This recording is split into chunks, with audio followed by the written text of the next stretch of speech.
Hi there, my name is Mendel. I'm starting a new YouTube series that I'm calling the Kaizen of blank. Kaizen is a Japanese term that literally translates to continual improvement. It's primarily used in business, dealing with efficiencies in business processes, but it's also been applied to psychotherapy and life coaching and other things of that sort of nature. And I tend to believe that I try to be as Kaizen as possible in a lot of the stuff that I do, whether it's professionally or casually. I've never been one to really half ass things, even when I'm doing something for fun. So I thought that I would try to do a series of videos that would impart my own sense of knowledge about certain topics to hopefully contribute to this idea of continual improvement or Kaizen of certain things to anybody who might be interested in watching.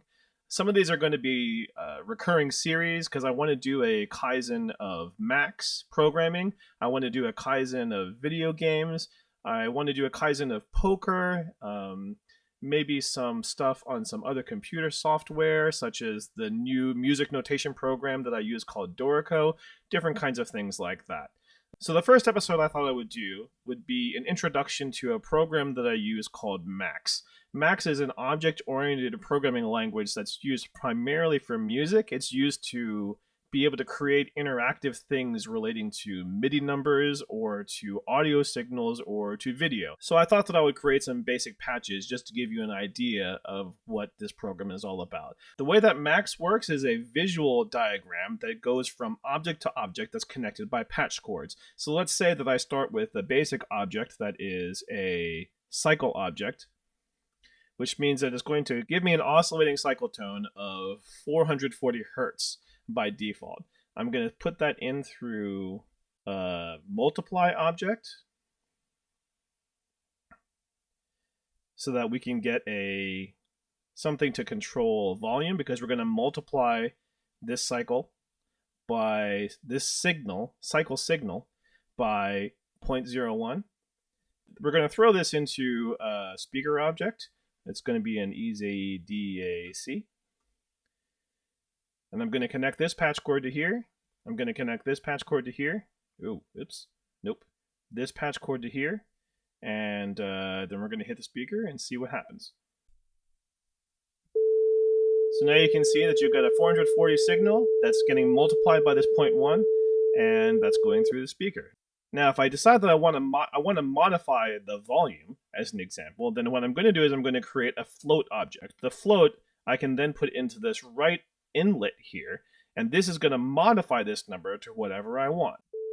So I can get this to be softer and louder if I pull the number up and down like that. Let's keep this at a nice volume in the background. Then another example is that this has an inlet here for cycle. I'm going to create another object that's going to be an integer. And I can throw that number box into the cycle object, the left inlet of the cycle object. And then if I'm going to type in 400 here, then I can modify this frequency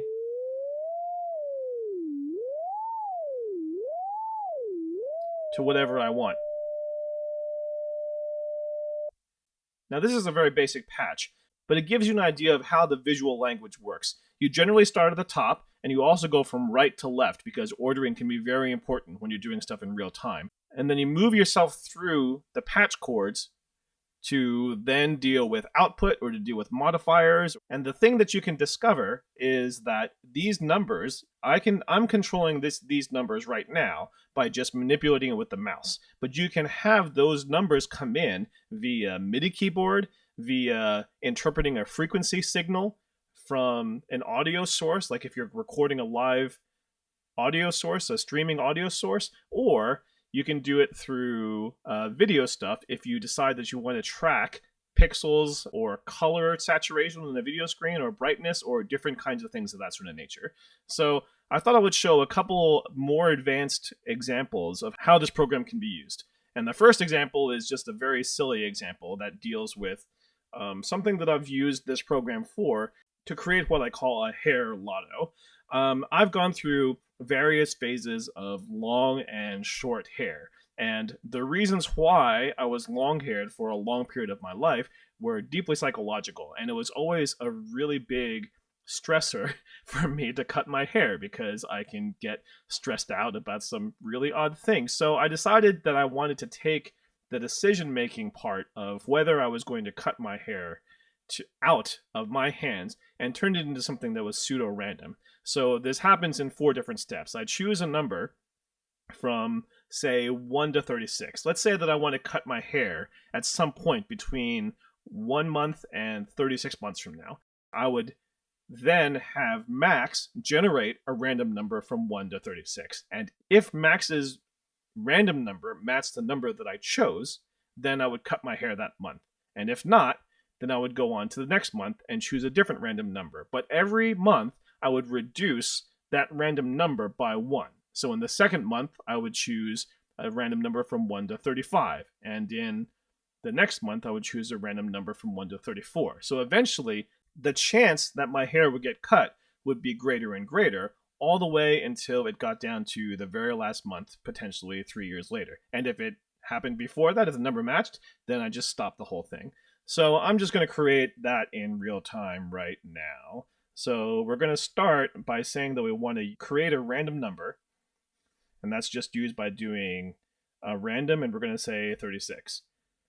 Now, this actually chooses a random number from 0 to 35, not 1 to 36. So I'm going to add a plus object to that so that it will give me +1 to that number. And let's show you what that number is going to be. I'm going to go into my menu here and make this number just a little bit bigger so that you can see how this is going to work. And the way that you execute things just manually is by using a button that Max calls a bang. So I'm going to send a bang into the inlet, the left inlet of this random number, and then that's going to create a random number from 0 to 35. It's going to add 1 to that, and now if I keep on pressing this bang object, it's generating a random number for me from 1 to 36. Now I can, like the other example, I can have an integer and throw that into the right inlet of this random object, and that will redefine the number that's being randomized. So if I do, say, 4 here, then the number that comes out is going to be 0 to 3, and then the number after the +1 then becomes any random number between 1 and 4. Now I want to be able to compare that to a number that I choose myself. So we're going to create what's called a select object. And I'm just going to say select 4 for right now as a default value. Now the select object is basically saying if the number that comes in the left inlet matches the number that's in this object, then it's going to put a bang out of the left outlet. And for simplicity's sake, even though it doesn't exactly do this, we'll say that it will basically send a bang out of this right outlet. So here, I put in a random number. It chooses 3. 3 does not match 4. So it says, no, that number doesn't match. I'm going to throw this out the right outlet. And if it does 4 instead, then it's going to blink and send a bang out of the left outlet. Now, if I want to control the number that I choose as the target, then I can create another integer box and have this be my number selector. So I'm going to create this right inlet here. Sorry, I'm going to create this integer that's going to connect to this right inlet, and I'm going to have this number be the target number. So I'm going to say here, I'm going to comment this and say choose target number. And we're going to put that here. So now, if I choose this target number and I say, well, I want the target number to be 2, then when I hit bang, 3 says it's false, 2 says it's true. So it's an easy way to be able to have a random number match a number that you choose. After that, what I want to do is I want to be a bit friendlier with the UI, because if nobody knew that this was actually dealing with, say, whether you're going to chop your hair or any other kind of decision-making process of selecting this number, then you want to make sure that the message that comes across is something that's not just flashing bangs on one side or the other. So I'm going to use a message box here and write some text in the message box one way or the other. So here, if it's true, if the target number is going to match the random number, then I'll just create a message that says, it's time to chop. Now, there's a reason why there's the word set in front of this, but that's actually kind of complicated for the purpose of this example, so just accept the fact that set is an important thing to have in front of you in order for this message to appear correctly. And if the value is not matched, then I'm going to, I'm having problems grabbing that outlet. There we go. Then I'm going to say, yay, your hair lives another month. And I'll send that to this inlet here. Align that. Let's move this over just a little bit so I can make it look a little bit prettier. So now, if I execute this, anytime that I press this and it's going to match, which it did on that random number, then it writes the message, it's time to chop, and I cut my hair. And if it chooses a number that doesn't equal that, which, wow, it chose 3 2s in a row, and then it switched over to 4, then it gets replaced with another message that says, yay, your hair lives another month, congratulations. Now, this is just a very basic example and a non-musical example of what this program can do.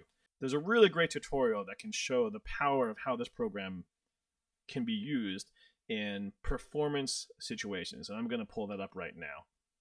So this tutorial is about chroma keying, and for those of you that don't know about chroma keying or compositing, it's the technical terms for if you're dealing with green screen or blue screen in video or in photography. The idea is you film somebody on a green screen background, and then you can overlay anything else in over anything that's green, because computer technology can take any element of green out and overlay something on top of that.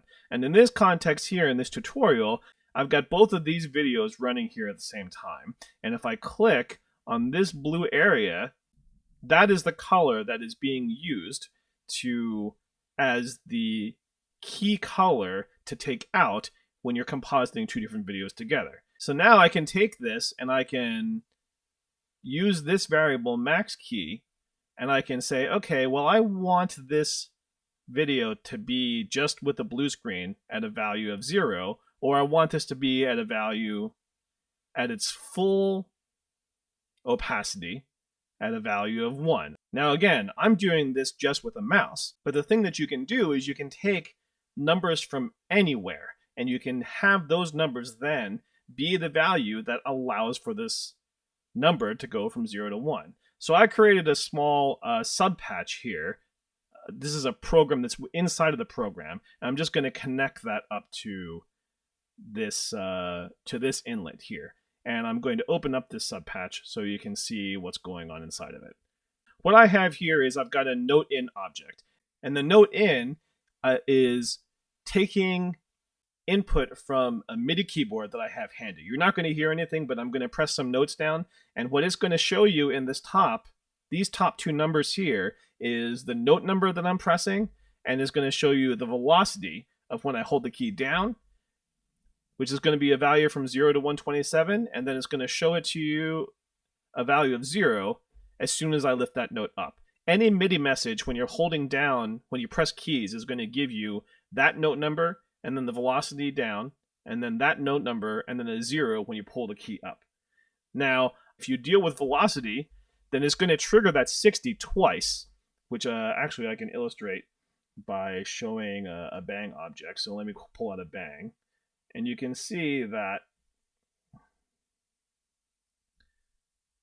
you can see that if I press that note down, it sends a bang, and then when I lift it up, then it sends another bang, and that creates a double trigger. And you don't want that if you want that number to be used as a variable to only trigger one thing. That's what the strip note is for. The strip note is going to take the velocity of the notes coming in, but it ignores any values that are 0. So if I do MIDI note C with a velocity of 127, then even though I lift up the note, it stays at 127. If I do a different note, 64, then I hit it, and I hit it, let's hit 64 nice and soft. So that's going to be 64 with a velocity of 33. So this is what I did. I have a 20-key keyboard. My lowest note is 48, and my highest note is 72. I've taken that number and I've subtracted 48 from it, so that the number that appears here is any number between 0 and 24. I've taken that and I've converted that into a float because I want to be able to take this and turn this into a number between 0 and 1. And then I want to take that and I divide that by my maximum value. So my maximum value is 24, which means that if I hit note 72, then that spits out 24 and divides that, and that turns into 1. But anywhere in between, if I just go down the chromatic notes, let me move my mouse away from the decimal here. If I move down the notes, which you can see the MIDI note number is happening here, and you can see the value gradually decreasing here, then what I have going on is I've got MIDI keyboard notes that are sending values gradually between 0 and 1. And now, if you go back to the actual video, and I send that value into this max key, what I have is I've got notes that as I gradually go higher in the scale, gradually fade in the composite video and take over the blue screen. Alternatively, what I have is suppose that I don't want it to have to do with MIDI note, but I want it to deal with velocity. So I have this velocity coming out of the strip note, and I have that, converting that into a float, I'm dividing that by 127. And here you can see this switch. Right now, the stuff that's coming into the left inlet is what's determining the switch. But if I click this, and I move the switch over to the right, now the MIDI note isn't the thing that's actually modifying the video, but instead the velocity is. So if I play any note, and I play it really hard, it's going to create a value of close to 127, and it's going to make that video composite in its fullest. But if I play the note really softly, then you see that composite video is practically nothing. So the ramifications of this for more complex projects, this is just a single patch. This is just the tutorial patch. And that by itself is a really cool effect in how you can use this program. And it just goes to show how versatile and how powerful this program can be in doing a lot of manipulation of MIDI audio and video. My primary use for this is with interactive music. If I have a live instrumentalist manipulating audio in real time by having Max listen to live input and react to that. And a lot of that has to do with this concept called building cue engines that allows Max to know, oh, you hit this note, or you hit this particular velocity, I want you to move on to another event, another patch that I created, or to trigger some lights, or to trigger this video. And that's actually going to be the next video that I do in the Max series, is dealing with cue engines. So yeah, that seems like it's a good place to stop, actually. If you have any questions, then please leave a comment. If you like the stuff that I've been doing here, then please give me a like or subscribe to my channel. If you have any other suggestions for stuff that you would like to see in this Kaizen series, then also please let me know in the comments. I take feedback very seriously, and I just want to be able to take some of the knowledge that I have and give that back to a community that has been so great to me in giving me knowledge that has helped me become the person that I am today. And so, thanks for watching, and I'll see you next week.